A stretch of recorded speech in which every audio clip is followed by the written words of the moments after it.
ស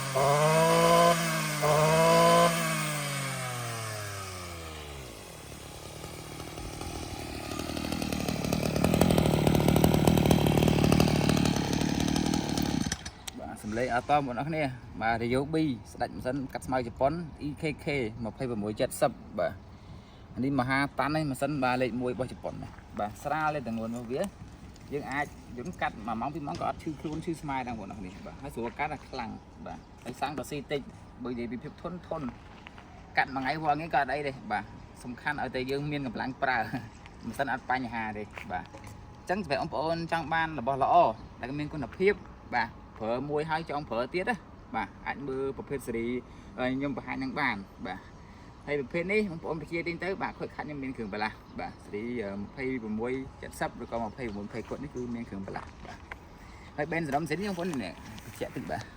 ប្រភេទបេនរបស់វាសិនបាទប្រើអែបិទនឹងគៀនហ្នឹងបាទបេនប្រើផ្លិតហើយបូមសាំងនៅខាងមុខនេះបាទ